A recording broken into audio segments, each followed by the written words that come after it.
Hello everyone. आज हम Ayurveda foundation course part 1 का सीज़न 4 करने जा रहे हैं। लास्ट मोमेंट तक कंफर्म नहीं था और मैं कैंसिल ही करने वाला था कि फिर हमें लगा कि स्टार्ट कर लेना चाहिए।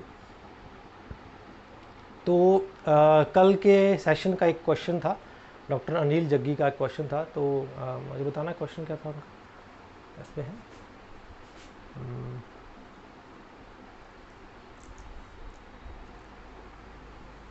1 second.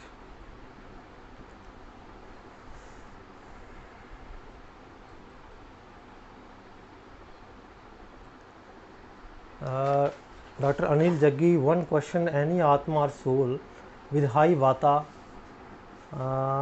how it will select womb to develop, or any womb can accommodate any dosha soul and nourish accordingly? Yes. तो जैसे कि मैंने पहले भी आपको कल बताया था कि होता क्या है।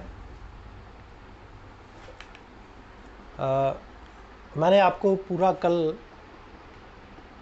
सम प्रकृति की डेफिनेशन देके बताया था कि अगर कोई बिल्कुल सम प्रकृति वाला व्यक्ति है,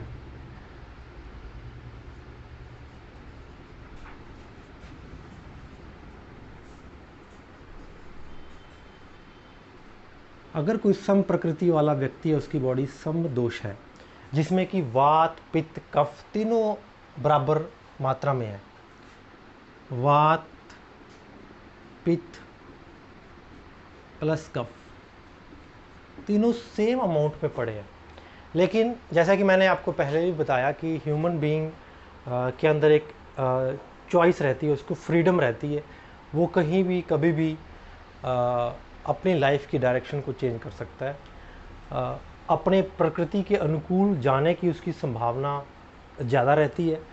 सपोज करो अगर कोई सम प्रकृति वाला व्यक्ति है, वो सम प्रकृति के साथ जिए, ये संभावना उसकी 80% के करीब रहती है। लेकिन वो डेविएट भी हो सकता है,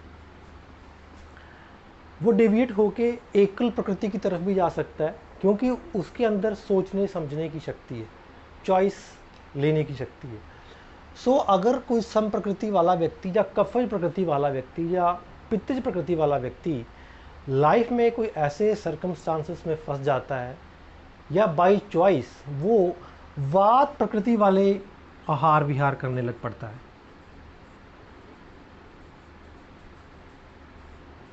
वात प्रकृति वाले आहार विहार करने लग पड़ता है। सपोज करो कि वो स्ट्रेस लेता है, एंजाइटी इश्यूज को रहते हैं, खाना सही से नहीं खाता, लंघन करने लग पड़ता है, क्षय की अवस्था में चला जाता है, धातु क्षय अगर उसका हो जाता है, मानसिक विचार जो सोच वात प्रकृति वालों की होती है वैसी अगर वो अडॉप्ट कर लेता है और उसको वो रेक्टिफाइड नहीं करता है और उसकी डेथ हो जाती है, तो जो नेक्स्ट बर्थ होगा, नेक्स्ट बर्थ उसकी जो प्रकृति होगी वो वातज होगी।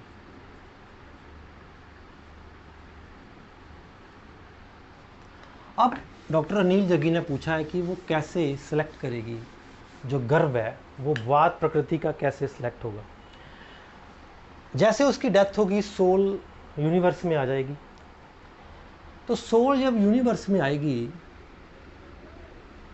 तो बाय ऑटोमेटिक फिनोमिना से सोल जो उसकी पीछे की जर्नी चल रही है वो वैसे ही वोम को तलाश करेगी। मीन्स तलाश नहीं करेगी, एक टाइप का मैंने आपको कल भी बताया था कि एक सांचा सेलेक्ट करेगी वो।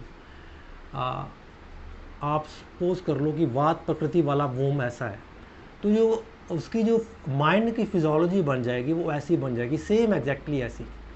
तो वो जैसे उसको अप्रोप्रिएट वोम मिलेगी, जिसके घर का माहौल वैसा है जो कि वात की प्रकृति के अनुकूल है, या जिसकी आगे आने वाली लाइफ जो है वो वात प्रकृति को सपोर्ट करती है उस घर की, या उस वोम की जो डेवलपमेंट है जो कि एक वात प्रकृति को जन्म दे सकती है या दे रही है, उसमें आके वो सोल फिट हो जाएगी। तो इस प्रकार से जो उसकी नेक्स्ट बर्थ है वो वात प्रकृति वाली होगी। तो मीन्स कहने का भाव मेरा ये था कि हम पढ़ते हैं कि गर्भोज भाव, मात्रज भाव, पितृज भाव, इस भाव से प्रकृति डिसाइड होती है, लेकिन उपनिषद कहते हैं कि प्रकृति डिसाइड वो तो बाद में विजिबल फॉर्म में हमें जो दिखता है उससे हम असेस करते हैं कि इसकी माता वैसा है, इसके पिता वैसे हैं, इसकी प्रति वैसी है। लेकिन उपनिषद कहते हैं कि बात इससे पीछे से स्टार्ट हो जाती। उसको ऐसा माहौल मिला क्योंकि वो इस माहौल के अनुकूल चाहता था, वो इस घर का माहौल, इस गर्भ का माहौल चाहता था, इसलिए वही आत्मा इसमें सिलेक्ट हुई। मतलब ये है कि जो वात प्रकृति की जो जर्नी चल रही थी पिछले बर्थ से, उसको आगे कंटिन्यू करनी थी, क्योंकि उसने इस बर्थ में वो रेक्टिफाई नहीं की थी। तो आगे जब कंटिन्यू करनी थी तो उसको वैसा ही माहौल चाहिए जो वात प्रकृति वाला शरीर उसका बने। सो इसलिए वो नेक्स्ट वोम जो सिलेक्ट करेगी, वो वोम सिलेक्ट करेगी जो वात प्रकृति वाले शरीर को जन्म दे सके। तो इसमें ये हाइपोथेसिस है जो उपनिषद कहते हैं। अभी अगर आपको कोई डाउट है, अभी स्टिल क्लियर नहीं है, तो मुझे बताएं, फिर हम अगले टॉपिक की तरफ मूव करते हैं। रही बात नरिशमेंट की, नरिशमेंट जो वात प्रकृति वाले को जिस टाइप की नरिशमेंट चाहिए वो ऑलरेडी उस गर्भाशय में होगी। सोल सिर्फ आके चेतना, जैसे कि आचार्य सुश्रुत कहते हैं कि चेतना चौथे से 5वें मंथ में आती है। तो जैसे वो चेतना उसमें आएगी, वो उसको नरिशमेंट एज इट इज़ मिलेगी जो उसकी उसके गर्भाशय में होगी, जो उसकी मदर के गर्भाशय में। यस, किसी का डाउट है? हाँ हाँ जी डॉक्टर साहब बोलिए।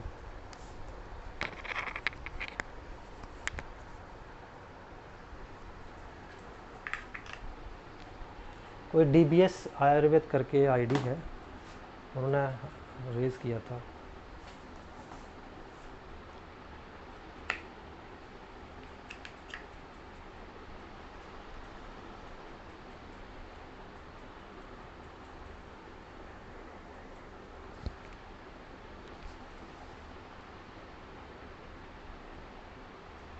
डॉक्टर अनिल जग्गी ने ज्वाइन किया नहीं? अच्छा, कोई क्वेश्चन है तो मुझे बताएं। डॉक्टर DBS आयुर्वेदा करके एक आईडी से हैंड रेज हुआ था। यस, नमस्ते। हाँ हाँ हाँ हाँ माधव, हाँ हाँ मैं जानता हूँ। हाँ बताएं क्वेश्चन। हाँ हाँ हाँ हाँ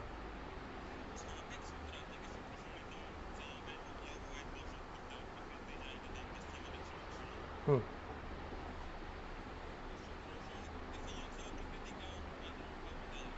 हम्म हम्म,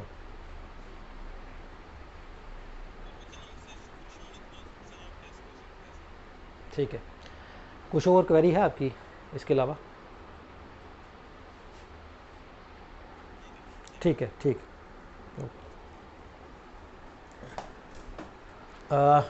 डॉक्टर माधव करके एक स्टूडेंट हैं हमारे, जो अभी नए नए वैद्य हैं, फर्स्ट ईयर में है।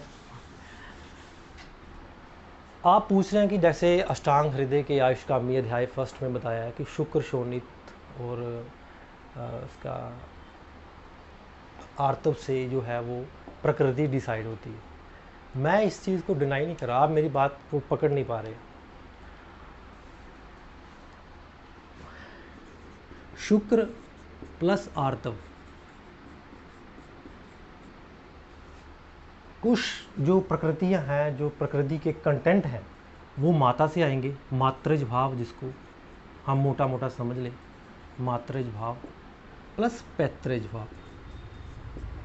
हालांकि इसमें भाव बड़े हैं, लेकिन अभी के लिए आप इतना मोटा मोटा समझें कि पैत्रज भाव पिता से आएंगे और ये मात्रज भाव है। जो बात मैं कर रहा हूँ वो बियॉन्ड साइंस है, इससे पीछे की बात है। वो इस चीज़ को देती है कि क्यों एक गर्भ, एक आत्मा किसी के घर में जन्म लेती है। क्यों और क्यों नहीं? मैं अगर मेरे माता पिता के घर में जन्म लिया है तो मैं किसी और घर में जन्म क्यों नहीं लिया? मैंने उसी वहाँ पे जन्म क्यों लिया? मेरा कहने का भाव यहाँ पे ये है कि मैंने अगर अपने माता पिता के घर में जन्म लिया है जम्मू एंड कश्मीर में, तो वो इसलिए लिया है क्योंकि मैं सर्च कर रहा था उस टाइप का एटमॉस्फेयर, उस टाइप का जो एटमॉस्फेयर, जो घर का माहौल, मातृज और पितृज भाव मेरी सोल सर्च कर रही थी। क्योंकि जो जर्नी मैं पहले कंटिन्यू कर रहा था वो मुझे इस जन्म में कंटिन्यू करनी थी। तो बाय ऑटोमेशन मैंने इस भाव को अडॉप्ट किया, इस घर को चुना। आप इसके आगे की बात नहीं कर रहा हूँ, मैं इसके पीछे की बात कर रहा हूँ। ये तो ठीक है, ये तो समझ आ रहा है, सामने दिख रहा है। क्योंकि मैंने पहले भी आपको बताया कि सोल का जो नेचर है, जो वो प्रकृति कैरी करना चाहती है, उसके लिए पहले उसे पूरा माहौल भी तो बनना चाहिए। अब सपोज करो यही जो ये प्रकृति, ये जो भाव बन रहा है, ये वातज प्रकृति का बन रहा है। ये घर का माहौल वातज प्रकृति का है। घर का माहौल मतलब मातृ जो पितृज भाव एक बच्चे को जन्म देने वाले हैं जो कि वातर प्रकृति का है, ठीक है। उनका संयोजक ऐसा बना कि वो एक वातर प्रकृति वाले बच्चे को जन्म देने वाले हैं। यही दूसरे केस में शुक्र प्लस आर्तव, ये कपल कंसीव जब करेंगे तो कफज प्रकृति वाला व्यक्ति जन्म होगा, कफज प्रकृति वाले का जन्म होगा। और इधर एक कपल और है जो वो कंसीव करेंगे तो पितृज प्रकृति वाला, वो पितृज प्रकृति वाले बच्चे को जन्म देने वाले हैं।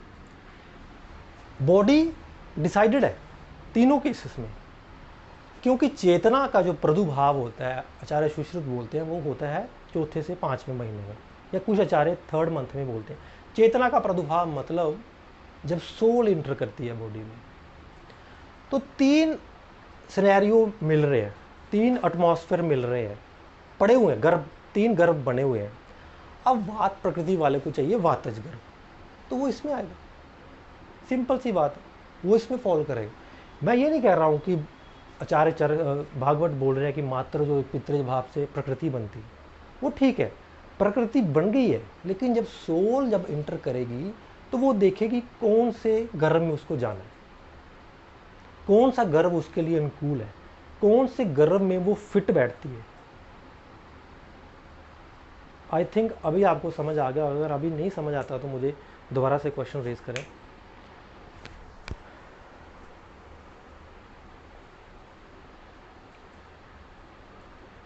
अभी आया है आपको, क्लियर है?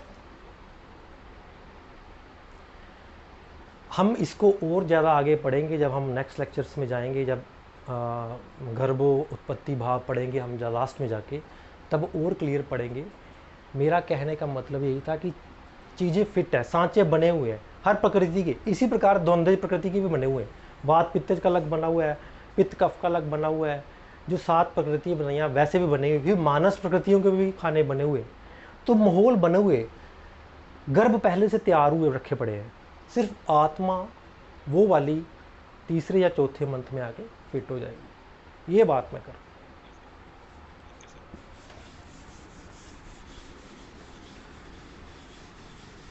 आगे बढ़े हम।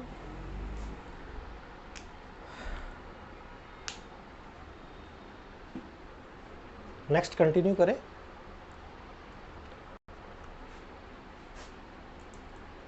ठीक है, तो आज हम जो नेक्स्ट टॉपिक पढ़ने वाले थे, आर्क जो हमारी लाइफ में रहता है कि कोई एक गरीब परिवार में जन्म क्यों लेता है, कोई एक अमीर परिवार में जन्म क्यों लेता है, कोई वात्य प्रकृति में ही क्यों आता है, कोई पित्तज प्रकृति में ही क्यों आता है, कोई कफज प्रकृति में ही क्यों आता है। हम ये तो जैसे डॉक्टर माधव ने बताया, नहीं हो रहा सेट, हुआ क्या है?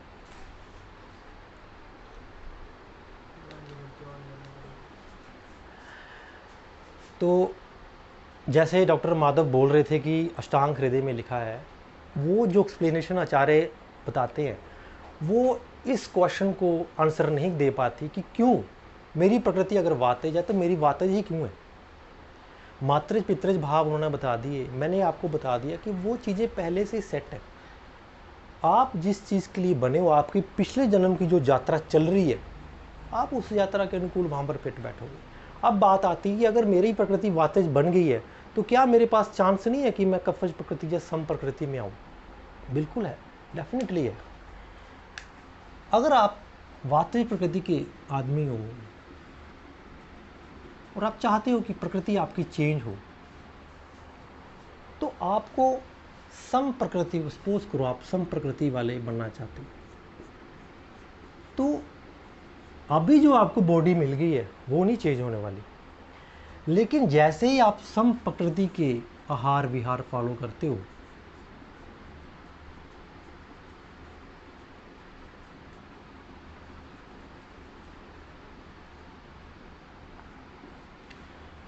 तो धीरे धीरे आप पाओगे कि ये चीज़ें स्टार्ट हो जाएगी आपके मानसिक लेवल पे। आप जैसे ही मानसिक लेवल पर ये चीज़ें स्टार्ट कर दोगे, आप अज्यूम करोगे कि मैं सम प्रकृति का हूँ। आपका आहार विहार, आपका वातावरण अगर सम प्रकृति का हो जाता है, आप उसमें करते हो, यो कि एक बहुत बड़ी तप जिसको बोलते हैं आचार्य चरक, और सम प्रकृति को ही हम द्विजता कहते हैं, मीन्स सेकंड बर्थ। उपनिषद कहते हैं कि एक बर्थ आपको अपने माँ बाप से मिलता है और एक बर्थ आप खुद अपने आप को देते हो। जो बर्थ आप खुद अपने आप को देते हो उसे द्विज बोले जाता है, सेकंड बर्थ। अब इसका मतलब ये नहीं है कि आपका शरीर नया हो जाएगा, दूसरा हो जाएगा, वैसा नहीं है। लेकिन जब बात यहाँ से चेंज होगी तो उसका रिफ्लेक्शन बॉडी पे भी दिखेगा। जब आपके थॉट्स चेंज हो जाएंगे तो वो पदार्थ में भी विजुलाइजेशन हो जाएगी। तो अगर सम प्रकृति आप फॉलो करते हो, जो कि रसायन से ही फॉलो होती है, आचार रसायन से, जाके धर्म आदि निष्ठा कार्यों से, तो फिर द्विजता बनती है। जो द्विज बनती है वो ही सेकंड बर्थ है। फिर अगर आपकी वहाँ पे अगर आपकी डेथ होती है तो जो नेक्स्ट प्रकृति बनती है वो समझ प्रकृति बनती है, प्रोवाइडेड अगर आप मोक्ष को प्राप्त ना होते। तो ये आगे हम पढ़ेंगे जब रसायन चिकित्सा पढ़ेंगे, बहुत डीप बातें हैं।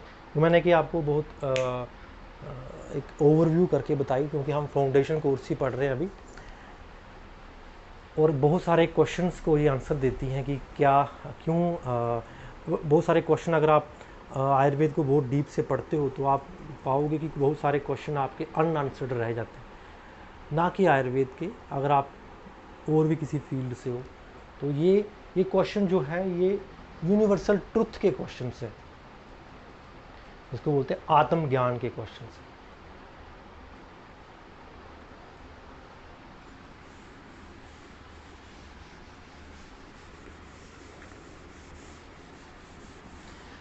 दोस्तों आज हम पढ़ने वाले थे त्रिदोष।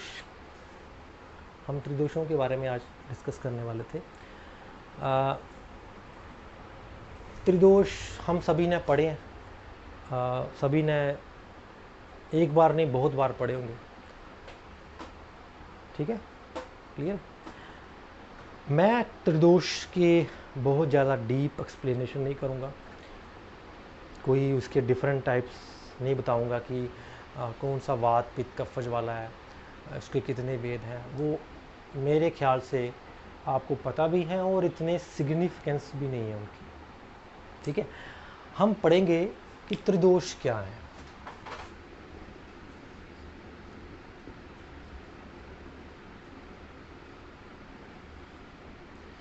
देखिए, सबसे पहले आपको एक बात ध्यान में रखनी पड़ेगी कि त्रिदोष जो थे वो कोई एक चीज़ नहीं है, एक काल्पनिक नाम कह लो, या एक अब कुछ कोई ना कोई नाम रखना था, एक सेट ऑफ फंडामेंटल्स हैं बॉडी के।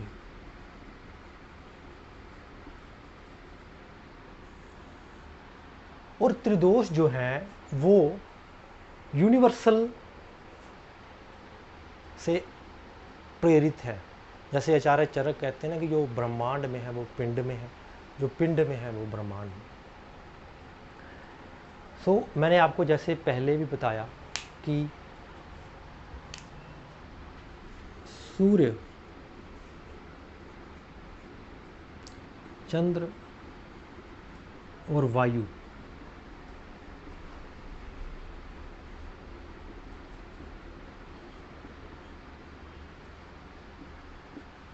जैसे इनके बिना हमारी लाइफ पॉसिबल नहीं है, हमारा जीवन पॉसिबल नहीं है, उसी प्रकार वात पित्त कफ के बिना लाइफ पॉसिबल नहीं है। वात पित्त कफ बॉडी के पिलर्स हैं।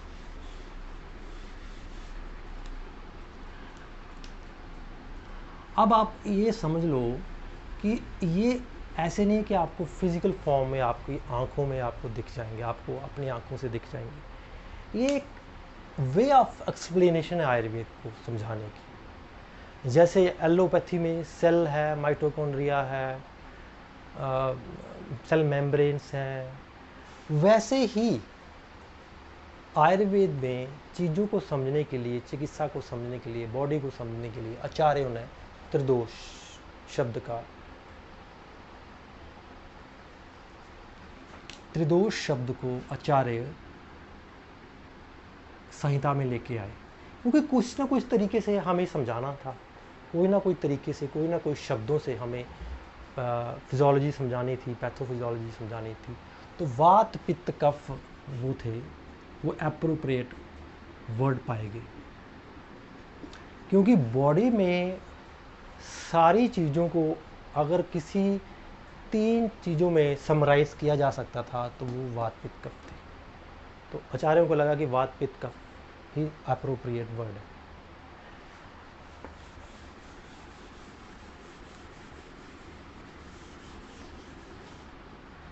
देखिए, वात पित्त कफ एक पैरामीटर्स हैं। अगर बॉडी में कुछ अप्स एंड डाउन्स होते हैं तो वात पित्त कफ ही इनका कारण बनते हैं। वात पित्त कफ पर अग्नि डिपेंड है,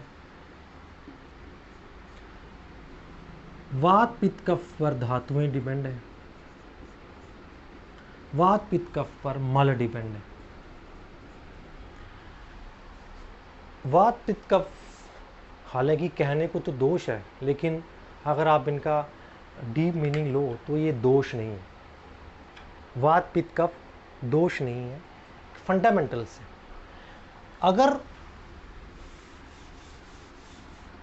ये बढ़ते हैं तो भी व्याधियां करते हैं,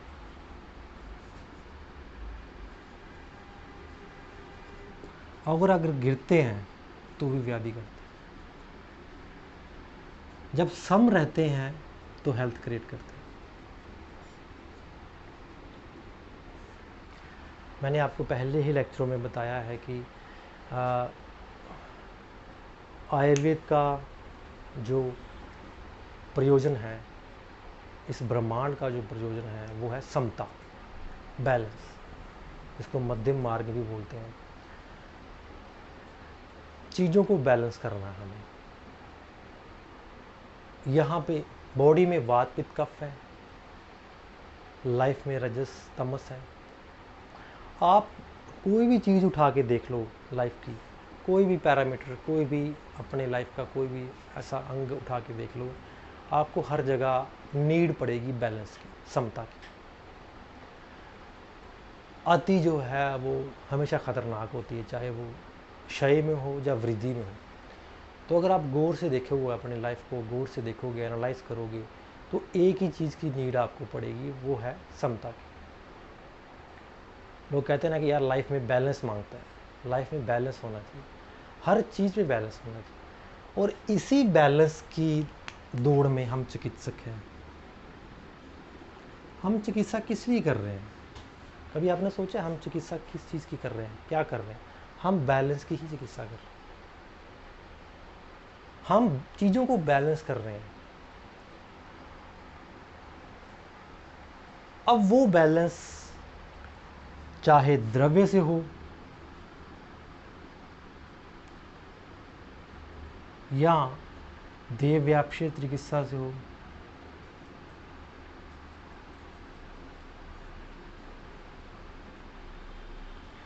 या फिर ज्ञान, ध्यान, समाधि से हो। अल्टीमेटली हमें बैलेंस करना है। इसलिए मैं कहता हूँ कि ड्रग्स मैटर नहीं करते, ड्रग्स मैटर नहीं करते हैं। कोई कहता है कि मैं पटोल कठोर होने से पित्त को बैलेंस करता हूँ, कोई कहता है मैं आरोग्यवर्धिनी से करता हूँ, कोई कहता है मैं गुदंती भस्म से करता हूँ। पटोल कठोर होने कषाय वाला सोचता है कि मैं कोई स्पेशल काम कर रहा हूँ, मैं ड्रग यूज़ कर रहा हूँ। विरेचन वाला सोचता है कि मैं इससे भी ज़्यादा स्पेशल काम कर रहा हूँ। लेकिन मैं आपको इन द एंड बता दूँ, निचोड़ बता दूँ कि अगर आप बैलेंस कर रहे हो, if you are achieving balance,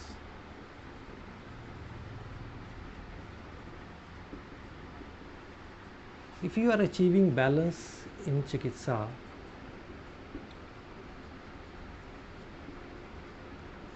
then drug doesn't matter.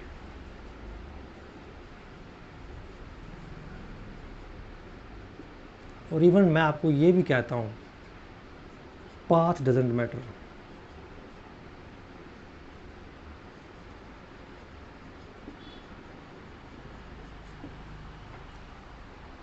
इसमें वो डालना, शायद इंक कम हो गई है इसमें।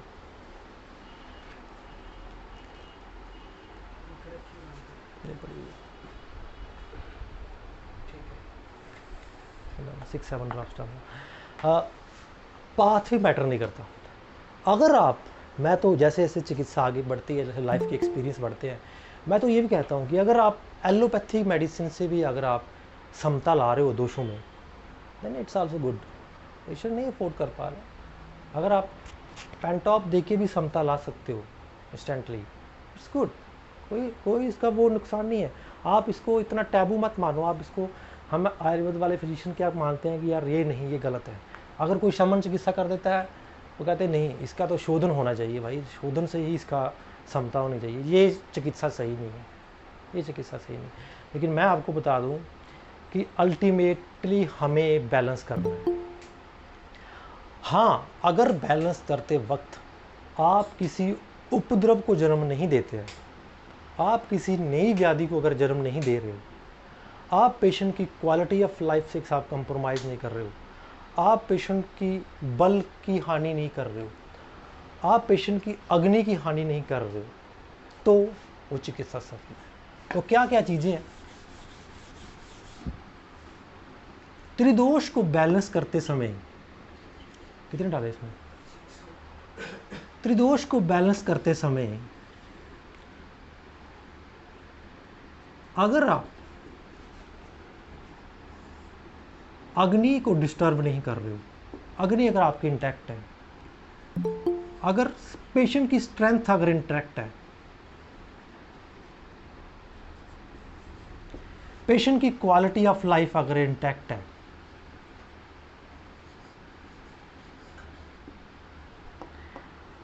और आप कोई कॉम्प्लिकेशन नहीं ले रहे हो, विदाउट एनी कॉम्प्लिकेशन,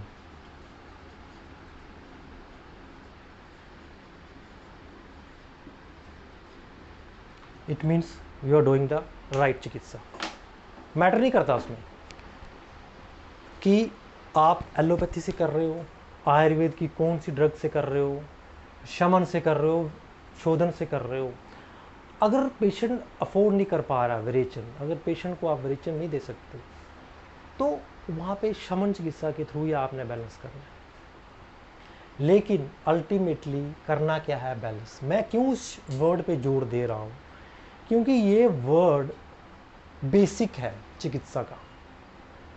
आप अगर इस वर्ड को ध्यान में रखते हो, बैलेंस को, तो फिर आप कभी भी अपने आप को अपाहिज नहीं मानोगे। यूजुअली क्या होता है, मेरे कुछ फॉरेन के फ्रेंड्स हैं जो कि फॉरेन में प्रैक्टिस कर रहे हैं, वहाँ पे आयुर्वेद के योग जो हैं वो पहुँच नहीं पाते इतने, जहाँ जितने हमें यहाँ पे आज़ादी है प्रैक्टिस करने की, वहाँ पे नहीं। फार्मेसीज बहुत सारी नहीं है वहाँ पे, रिसोर्सेज कम है, तो वो समटाइम बड़े फ्रस्ट्रेट रहते हैं। उनको लगता है कि यार हम खुल के आयुर्वेद की प्रैक्टिस नहीं कर पा रहे। तो मैं उन अपने मित्रों को हमेशा कहता रहता हूँ कि अगर आप इस चीज़ को पकड़ के चिकित्सा में उतरोगे जब भी कुर्सी पर बैठो ये सोचो कि यार मैंने बैलेंस करना है। मैं आपको इतना बात का अश्योर कर रहा हूँ कि अगर आपके पास 3-4 ड्रग भी है ना, आप उसमें से भी अचीवमेंट ले सकते हैं, कुछ ना कुछ पेशेंट की लाइफ में वैल्यू ऐड कर सकते हैं। सो क्या करना हमें, हमें सबसे पहले ये बात ध्यान रखनी है कि दोष तो हम पढ़ रहे हैं, इनको करना हमें क्या है, बैलेंस।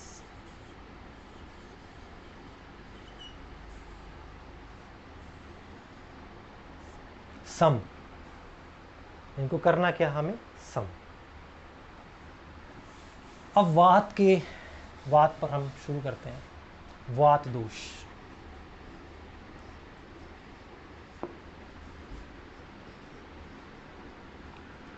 आप सभी को पता है वात कहाँ कहाँ पे प्रेजेंट रहता है।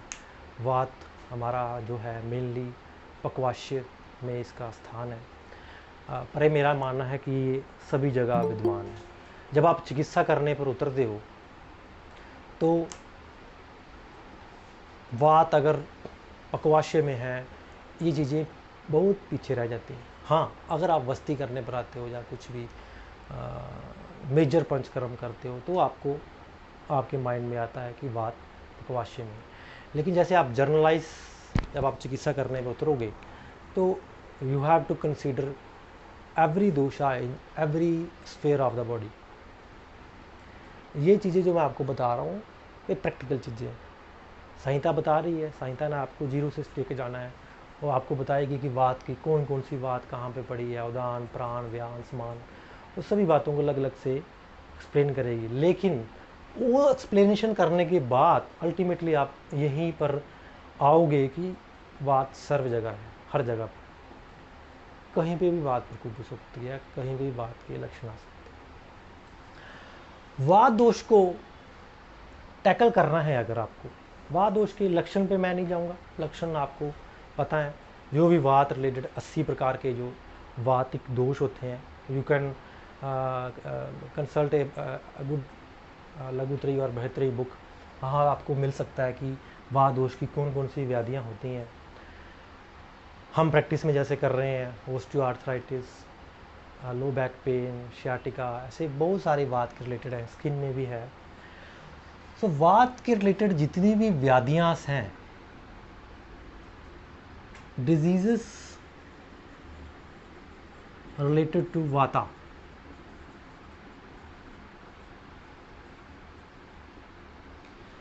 देखो इनमें आपको एक चीज़ ध्यान में रखनी पड़ेगी। आपको हर एक चीज़ का एक, को बोलते हैं ड्रग ऑफ चॉइस, मतलब ड्रग ऑफ द्रव्य, द्रव्य का कौन सा बेस्ट द्रव्य है इसमें, वो है तेल।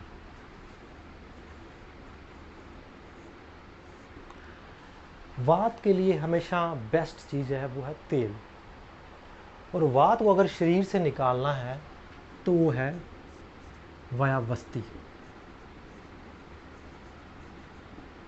ठीक है, ये लास्ट है अगर आपको वात को शरीर से निकालना है।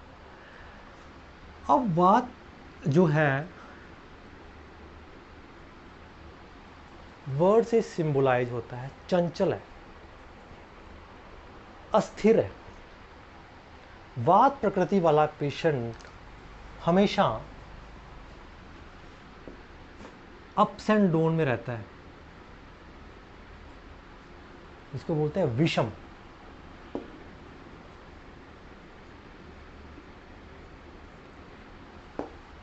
आपने पढ़ा होगा, पहले भी सुना भी होगा, विषमता जो है वो वातज प्रकृति वात का एक पेट सिम्टम है। मैं उसमें नहीं जाऊंगा, तत्व रुक्ष लघु शीत खर सूक्ष्म चलो अनिल, वो बहुत बेसिक है ना। उसमें अगर हम चलेंगे और जब निकलेंगे बाहर तो आप देखोगे कि यार क्या था वो, तो वो चीज़ नहीं हम पढ़ेंगे। जो चीज़ आज की डेट में वैलिड है, वैलिड इन द सेंस जो काम आने वाली, वही हम पढ़ेंगे। सो एक बात याद रख लो कि वात क्या है, विषम है। विषम मीन्स अनप्रडिक्टेबल।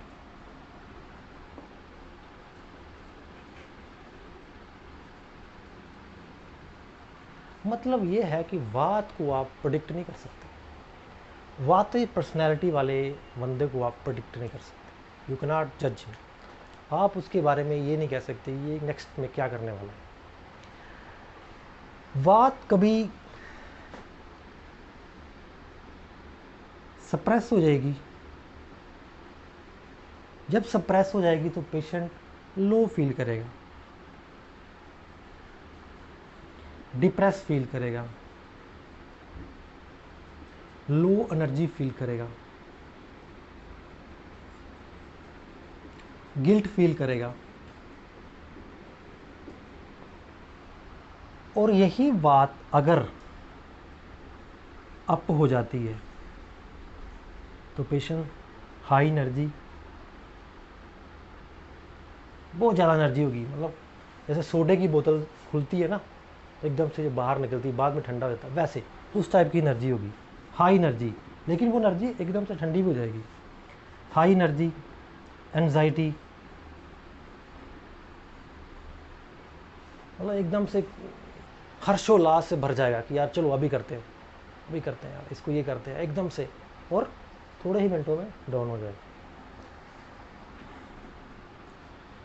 बड़ा ज़्यादा एंथुसियाज्म हो गया उसमें, आपको लगा कि यार बड़ा पॉजिटिव बंदा है, लेकिन अगले ही कुछ मिनटों में या कुछ टाइम के बाद वो दूसरे फेज़ में आ जाए, जिसको हम बोलते हैं बाईपोलर। बाईपोलर जो है एक्सट्रीम फेज़ है, वो एक्सट्रीम फेज़ है। असल में मैं ये आपको बता दूं कि वात पेशेंट बाईपोलर ही होते हैं, वात प्रकृति बाईपोलर ही है। फ़र्क इतना है कि अमाउंट कम है। जो बाईपोलर क्लिनिकल हमें दिखता है मानसिक रोगी है, उसमें एक्सट्रीम है, उसमें अनप्रडिक्टेबिलिटी एक्सट्रीम है, उसमें अनप्रडिक्टेबिलिटी एक्सट्रीम है, लेकिन स्मॉलर क्वांटिटी में सभी में पाई जाती है।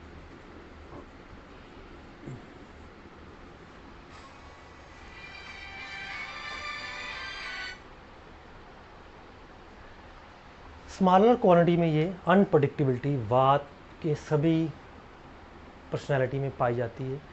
फ़र्क इतना रहता है कि प्योर वात प्रकृति कम मिलती है, क्योंकि प्रकृतियाँ मोस्ट ऑफ द टाइम द्वंद्वज में रहती हैं, वात पित्तज है, वात कफज है ना।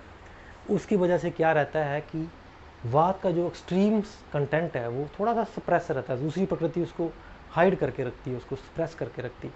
दैट्स हाउ नेचर वर्क ना, नेचर हर चीज़ को थोड़ा सा बैलेंस लेके चलती है। अब वात प्रकृति वाले पेशेंट को जब वात दोष कौन कौन सी डिजीज़ को प्रोन होते हैं वो आपको पता ही है, मैं थोड़ा सा ओवरव्यू दे दूंगा आपको। वात वाले पहले वातज ग्रहणी,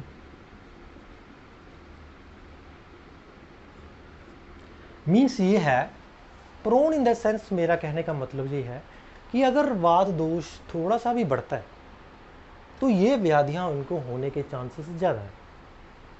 अगर ये अपनी प्रकृति के अनुकूल ही काम करते जाते हैं, उसको बढ़ाने वाले काम करते जाते हैं, तो ये व्याधियां उनको होने का पूरा चांस, पूरा संभावना है। पहली कौन सी है? वातज ग्रहणी, पहली मोस्ट ऑफ द टाइम हो जाती है पेशेंट को, जिसको कोरिलेट कर सकते हो आईबीएस से, हालांकि पूरी तरह से नहीं है। Piles, low body wait,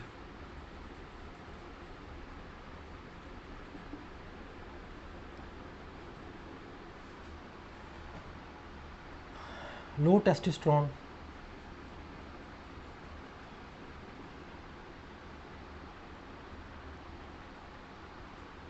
variable sleep,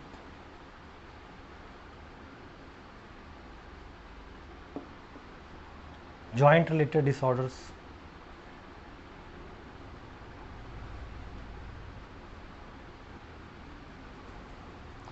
और वात ग्रहणी अगर कंट्रोल नहीं होती है तो ये उदर रोग तक जा सकते हैं, उदर अर्श रोग। ये मोटे मोटी व्याधियां हैं जो कि वातज प्रकृति वालों को अक्सर हो सकती हैं अगर वो प्रकृति के साथ ही कार्य करते जाते हैं। अगर वात दोष के साथ पित्त मिलता है तो पित्त के लक्षण भी उसमें ऐड होंगे, अगर कफ मिलता है तो कफ के लक्षण ऐड होंगे। वो हम एक एक करके नहीं पढ़ेंगे, हम 3 दोष देखेंगे, कि 3 दोषों में हमने क्या करना है, वो कैसे बढ़ेंगे, क्या उनकी चिकित्सा रहेगी। तो वात दोष की मैंने आपको एक कॉमन इसके जो हैं वो सिम्टम आपको बता दिए कि वातेज प्रकृति या वात दोष कैसे दिखने में लगेगा। अब थोड़ा सा इनके साइकोलॉजी पर भी जाते हैं। वात प्रकृति, क्योंकि बात स्टार्ट होती है थॉट से ही, साइकोलॉजिकली इनकी थिंकिंग कैसी होती है, अनप्रडिक्टेबल होते हैं ये, इनको खुद नहीं पता होता कि क्या करना है। लाइफ में कोई गोल लेते हैं, थोड़ा सा चलते हैं उसमें, फिर गिव अप कर देते हैं।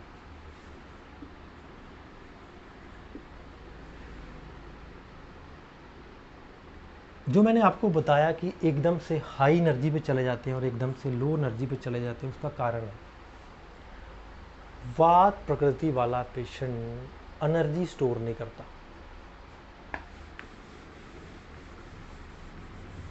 अल्टीमेटली जो बात है वो एनर्जी की है। वात प्रकृति वाला पेशेंट एनर्जी को स्टोर नहीं कर पाता।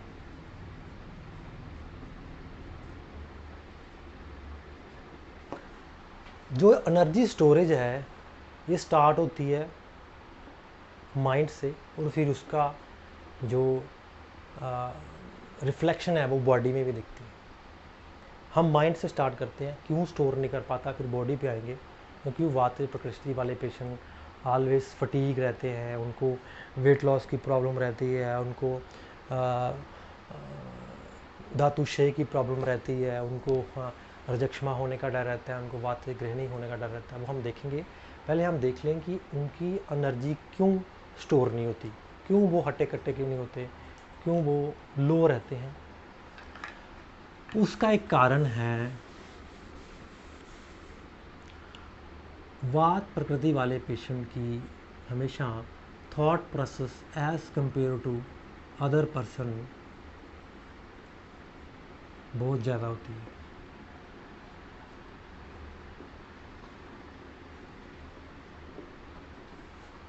सोचते रहना है, कुछ भी आएगा, कोई भी चीज़ दिमाग में आ जाए, उस चीज़ का उनके साथ लेना देना है या नहीं है, सब इंटर हो रहा है।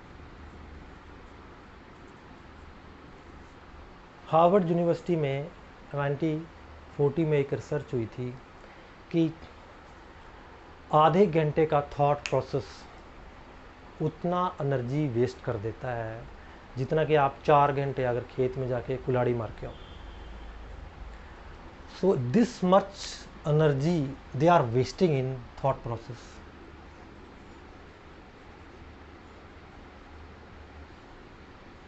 They are wasting huge amount of energy in thought process, in thinking.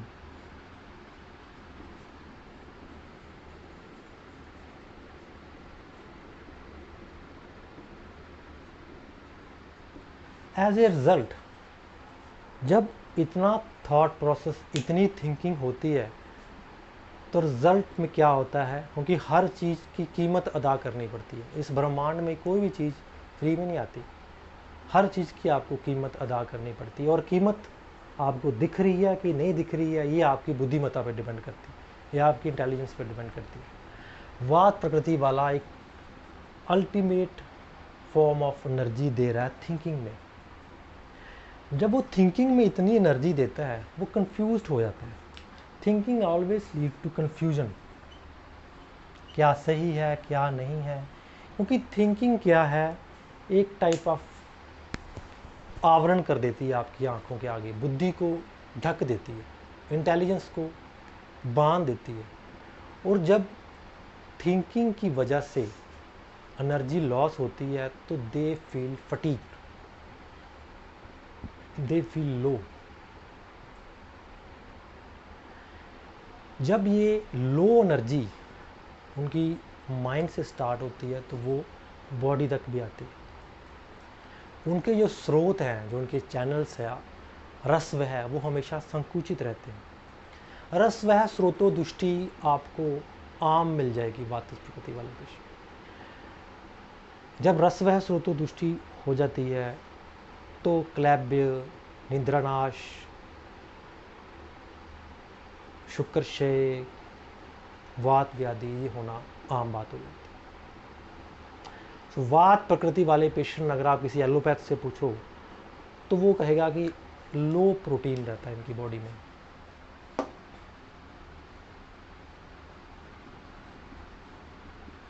क्योंकि अग्नि सही से काम नहीं कर रही है। आचार्य चरक कहते हैं कि चिंतन से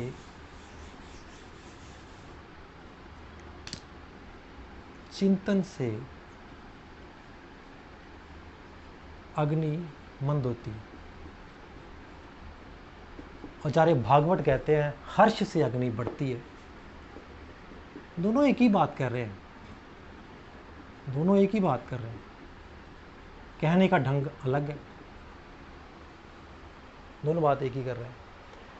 तो चिंतन होने की वजह से, एक्सेसिव चिंतन होने की वजह से they are always suffering from low energy, low digestive power, poor appetite, variable appetite. और ये प्रॉब्लम क्योंकि मैंने आपको बोला पिछले जन्मों से चल रही है, इसलिए उनको ऐसी बॉडी मिली। अब इस जन्म में भी वैसे अगर वो काम करते रहते हैं तो वात प्रकृति वाले पेशेंट में धातु साम्यता कभी नहीं आता। यहाँ पे इनवेरिएबिलिटी अगर कहीं पे भी हो तो आप क्या एक्सपेक्ट कर सकते हो? धातु सामता होगा? कभी भी धातु सामता नहीं होगा।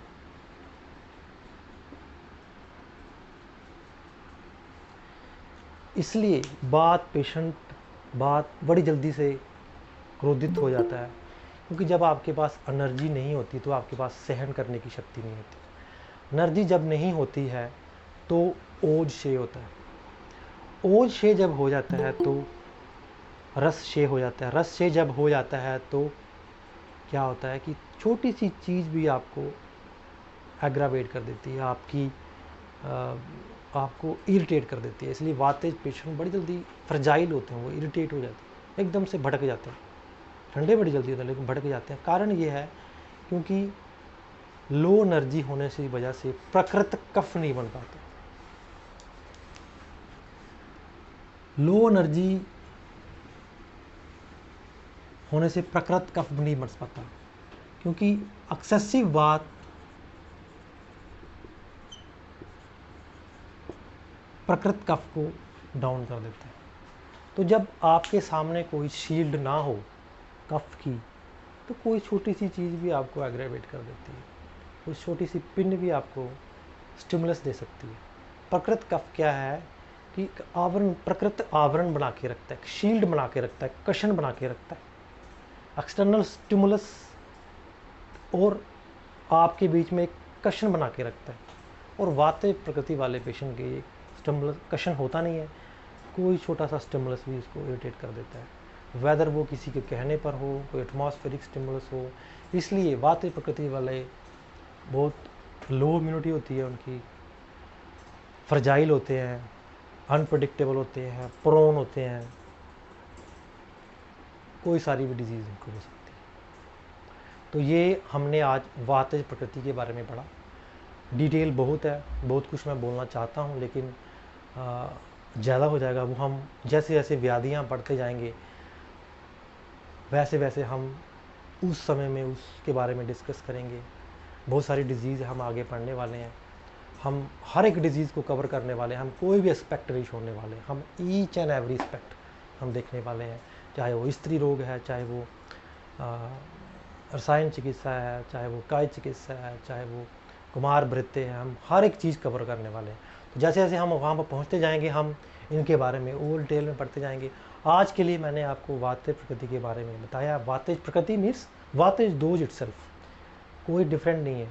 जो चीज़ यहाँ पे बोल रहा हूँ वही इस दोष में लागू हो रही है। तो अभी के लिए कोई आपके लिए डाउट है कोई आपके मन में तो बता सकते हैं, हम क्लियर कर सकते हैं। हमारे पास कुछ मिनट्स हैं, नहीं तो फिर हम कल या मोस्ट प्रॉब्ली डेट्स अनाउंस कर देंगे, नेक्स्ट लेक्चर में करेंगे। किसी का कोई डाउट हो तो क्वेश्चन रेज कर सकते हैं।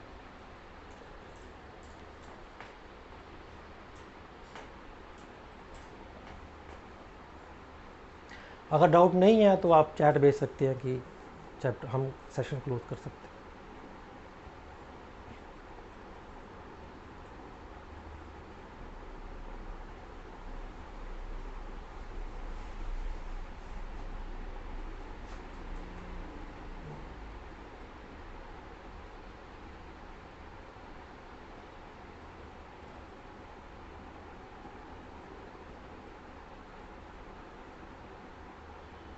एक मैसेज आया शायद किसी का, मैसेज नहीं? अच्छा ठीक है, अच्छी बात है। अगर आपका डाउट नहीं है तो कोई भी डाउट अगर आपको आता है, अगर आप नहीं भी बोल पा रहे हो, तो मैं आपको श्योर करता हूँ कि जैसे जैसे हमारी ये यात्रा बढ़ेगी, क्योंकि कुछ चीज़ें हैं जो आपको भी नहीं लग रही हैं, कुछ चीज़ें आपको लग रहा है कि out of the box, out of the context है, कुछ चीज़ें स्पिरिचुअलिटी के साथ भी है, क्योंकि आयुर्वेद और स्पिरिचुअलिटी इकट्ठे ही हैं। अगर आपको आयुर्वेद पढ़ना है तो आपको स्पिरिचुअलिटी में डिग करना पड़ेगा। मतलब आयुर्वेद विज्ञान है, लेकिन धर्म के बिना ये अधूरा है, तो धर्म में भी डिग करना पड़ेगा। तो धर्म के लिए, क्योंकि हम नए नए हैं, टाइम लगेगा थोड़ा, पर आप साथ रहोगे मेरे तो आप पाओगे कि चीज़ें आपको समझ आएंगी और आपकी लाइफ में उतरते जाएंगी, और एक संपूर्ण आयुर्वेद, शाश्वत आयुर्वेद हम पढ़ेंगे। तो ठीक है, फिर आज के लिए धन्यवाद, नमस्कार।